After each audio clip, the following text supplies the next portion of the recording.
3 साल पहले मैंने एक साथ 4 लड़कियों को डेट किया था, जिसे पता चलने के बाद अपनी एक्स गर्लफ्रेंड से पीछा छुड़ाने के लिए मैं मंदिर भाग जाता हूँ और वहां पूरे 3 साल तक रहता हूँ। 3 साल बाद मैं वापस क्लाउड सिटी लौटता हूँ। मैं सोचता हूँ कि अब सीरियसली काम करूंगा और लड़कियों से दूर रहूंगा, लेकिन मैं जहां भी जाता हूँ वहां मुझे अपनी कोई न कोई एक्स गर्लफ्रेंड मिल जाती है। रूम रेंट करने जाता हूँ जिस पर मकान मालकिन भी मेरी एक्स गर्लफ्रेंड निकलती है। जॉब ढूंढने जाता हूँ जिस पर वहां भी मेरी एक्स गर्लफ्रेंड मिल जाती है। टीवी सीरीज देखता हूँ जिसमें मेन फीमेल कैरेक्टर भी मेरी एक्स गर्लफ्रेंड ही होती है। मैं समझ नहीं पाता कि आखिर मेरे साथ ऐसा ही क्यों होता है। मेरी एक्स गर्लफ्रेंड्स अभी तक मुझसे नाराज होती हैं और हर रात चुपके से मेरे बेड तक पहुंच जाती हैं। अचानक एक लड़ाई और तेज आवाज से मेरी आंख खुल जाती है। तभी कार में अनाउंसमेंट होता है, युनचेंग स्टेशन आने वाला है, सभी लोग उतरने की तैयारी कर लें। यह सुनकर मैं धीरे से खुद से कहता हूँ, अच्छा हुआ, वो सब बस एक लंबा नाइटमेयर था। स्टेशन के बाहर पहुंचते ही कुछ लड़कियां मेरी तरफ उंगली करके देखने लगती हैं, जिस पर वो कहती हैं, उस लड़के को देखो कितना हैंडसम है। अगर पहले वाली बात होती तो मैं थोड़ा एंजॉय करता, लेकिन अब मुझे सिर्फ डर लगता है। इसके बाद मैं अपने प्लान के हिसाब से नान्यांग में घर रेंट करने पहुंचता हूं।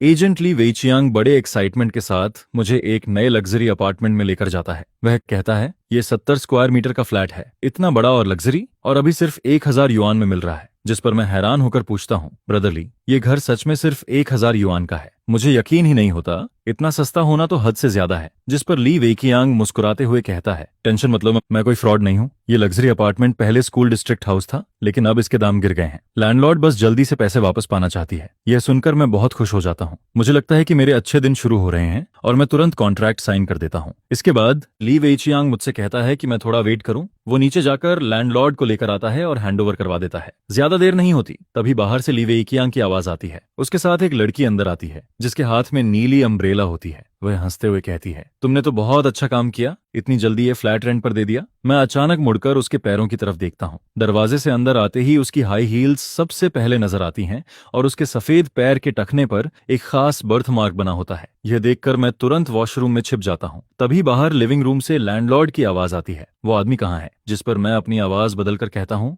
मेरे पेट में दर्द है, मुझे थोड़ा टाइम लगेगा, या फिर आप वीचैट छोड़ दीजिए, मैं बाद में ऐड कर लूंगा। मैं अपनी आवाज छुपाने की कोशिश करता हूँ, लेकिन बाहर वाली औरत अचानक ली वेइचियांग से पूछती है, मिस्टर, जो की आवाज कुछ अजीब नहीं लग रही, क्या ऐसी बहुत तेज चल रहा है? जिस पर उसे सर्दी हो गई है। लेकिन अगले ही पल वो अचानक पूछती है, तुमने अभी उसे मिस्टर झाओ कहा था, उसका पूरा नाम क्या है? जिस पर ली वेइकियांग कहता है, मैं बताना भूल गया, उस आदमी का नाम झाओ यांग है और वो अभी अभी क्लाउड सिटी वापस लौटा है। यह सुनते ही बाहर से एक अजीब सी हंसी सुनाई देती है। फिर धीरे धीरे कदमों की आवाज मेरी तरफ आने लगती है, जिसके बाद वो वॉशरूम के दरवाजे पर नॉक करती है और कहती है, झो यांग, अब नाटक बंद करो और जल्दी बाहर आओ। मैं गहरी सांस लेता हूँ और मजबूरी में दरवाजा खोल देता हूँ। काफी देर तक चुप रहने के बाद मैं ऑकवर्ड तरीके से मुस्कुराकर कहता हूँ, शाओ शुआंग। मेरे सामने खड़ी लड़की शु शाओ शुआंग होती है। वो युनचेंग यूनिवर्सिटी की सबसे फेमस लड़की हुआ करती थी और फिर वो उन्हीं 4 लड़कियों में से एक होती है जिन्हें मैंने एक साथ डेट किया था। मुझे आज भी वो दिन याद है जब वो पहली बार कॉलेज में आई थी। उसने नीली रिबन लगा रखी थी, काली ड्रेस पहनी थी। उसके लंबे पैर और कॉन्फिडेंट एटीट्यूड ने आते ही सबका अटेंशन अपनी तरफ खींच लिया था, जिस पर बहुत सारे लोग तुरंत उसके पीछे पड़ गए थे। लेकिन बात मेरी सोच से भी ज्यादा आसानी से हो गई थी,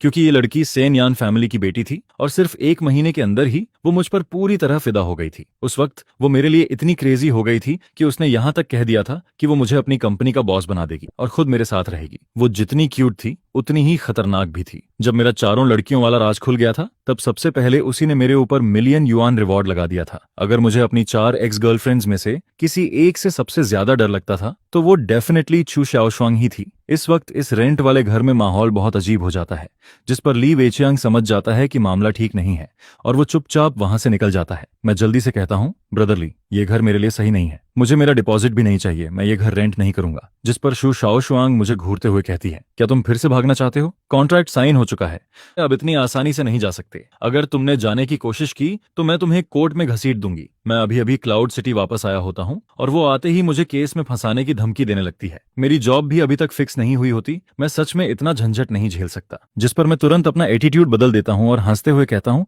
अरे मैं तो मजाक कर रहा था, इतना अच्छा घर मैं कैसे छोड़ सकता हूँ? शाओशुआंग, तुम सीरियसली ले गई क्या? जिस पर वो मुझे देखती है और कहती है, शाओशुआंग, अभी किसी ने मुझे मिस शू कहा था ना? यह सुनकर मैं ऑकवर्ड होकर मुस्कुराता हूँ। वो फिर पूछती है, हमारे बीच क्या रिश्ता है, बताओ? जिस पर मैं गहरी सांस लेकर धीरे से कहता हूँ, बेबी। ये 2 शब्द सुनते ही ऐसा लगता है जैसे उनमें कोई मैजिक हो। शू शाओशुआंग का चेहरा तुरंत लाल हो जाता है। वो घबराकर खिड़की की तरफ देखने लगती है और कहती है, कौन बेबी, क्या हम इतने क्लोज हैं? पास खड़ा ली वेइचियांग हमें ऐसे देखता है जैसे वो पत्थर बन गया हो। मुझे डर लगता है कि कहीं अगले ही पल शु शाओ शुआंग फिर से नाराज होकर चली न जाए, जिस पर मैं तुरंत बात बदल देता हूँ, रेंट की बात करता हूँ और उसे वीचैट पर 5,000 युआन ट्रांसफर कर देता हूँ। लेकिन वो जाने का कोई इरादा नहीं दिखाती, बल्कि वो धीरे धीरे मेरे और करीब आने लगती है। उसकी खुशबू सीधा मेरी सांसों तक पहुंचती है। फिर वो मुझे देखकर कहती है, क्या तुम चाहते हो कि मैं ऐसे ही चली जाऊं? यह सुनकर अपनी जान बचाने के लिए मैं फैसला करता हूं कि अब सच बोल देना ही सही रहेगा, जिस पर मैं कहता हूं, शाओशुआंग, मैं पिछले 3 साल से 4 टेम्पल्स में था। मैंने वहां बहुत कुछ सीखा है। मैं सच में तुम्हारा बहुत शुक्रगुजार हूं।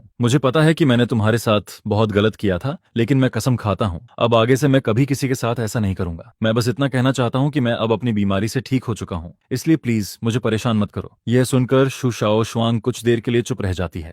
उसकी आंखों में हैरानी और घबराहट साफ दिखाई देती है। फिर वो धीरे से कहती है, तुम्हें सच में समझ आ गया है कि तुमसे गलती हुई थी? जिस पर मैं तुरंत कहता हूँ, हाँ सच में, अब मैं अच्छे से रहूंगा। जिस पर वो कहती है, मैं तुम्हें इतनी आसानी से माफ नहीं करूंगी, लेकिन अगर तुम अच्छे से बिहेव करोगे तो मैं इस बारे में सोच सकती हूँ। वो सोचती है कि मैं उससे पैचअप की बात कर रहा हूँ और मैं सोचता हूँ कि वो मेरे ऊपर लगाए गए हंट ऑर्डर की बात कर रही है। इस तरह हम दोनों बिल्कुल अलग बात सोचते हुए भी एक अजीब से एग्रीमेंट पर पहुंच जाते हैं। इसके बाद किसी तरह मैं शु शाओशुआंग को वहां से भेज देता हूँ। वो अपने 3 मिलियन से भी ज्यादा की पिंक कार में बैठकर चली जाती है। उसकी 720S देखकर उसका रियल एटीट्यूड साफ दिखता है, लेकिन मुझे बस इस बात की खुशी होती है कि मैं एक और दिन बच गया। अगले दिन मैं जॉब ढूंढने निकलता हूँ, लेकिन वहां भी मेरी हालत खराब हो जाती है। मेरा मेजर मार्केटिंग होता है, लेकिन 3 साल तक मंदिर में रहने और दुनिया से कटे रहने की वजह से मेरा रिज्यूमे लगभग खाली होता है। हालांकि बाहर की दुनिया को मैं यही बताता हूं कि मैं पिछले 3 साल से फेल था, लेकिन इसके बावजूद हर कंपनी का एचआर मुझे देखकर अजीब रिएक्शन देता है। पूरी तरह थक कर मैं आखिरी कंपनी में पहुंचता हूं।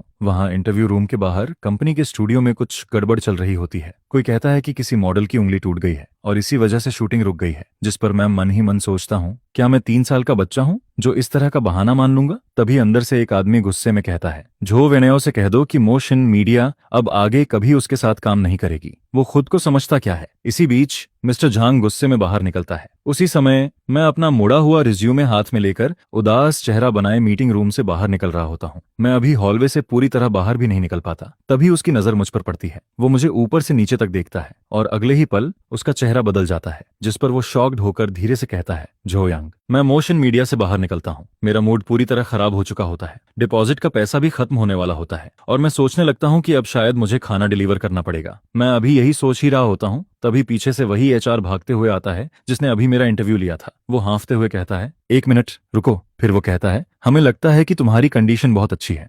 क्या तुम्हें हमारे यहाँ काम करने में इंटरेस्ट है? यह सुनकर मेरी जिंदगी जैसे अचानक ऊपर नीचे होने लगती है। मुझे लगता है कि शायद मेरी सिंसियरिटी ने उन्हें इम्प्रेस कर दिया। मैं तुरंत कहता हूँ कि मैं मार्केटिंग का काम बहुत अच्छे से कर सकता हूँ, लेकिन मेरी बात पूरी होने से पहले ही एचआर ऑकवर्ड होकर मुझे रोक देता है। वो कहता है, असल में हम तुम्हें मार्केटिंग की जॉब नहीं देना चाहते, हम तुम्हें मॉडल बनाना चाहते हैं। यह सुनकर मैं कुछ देर के लिए चुप रह जाता हूँ।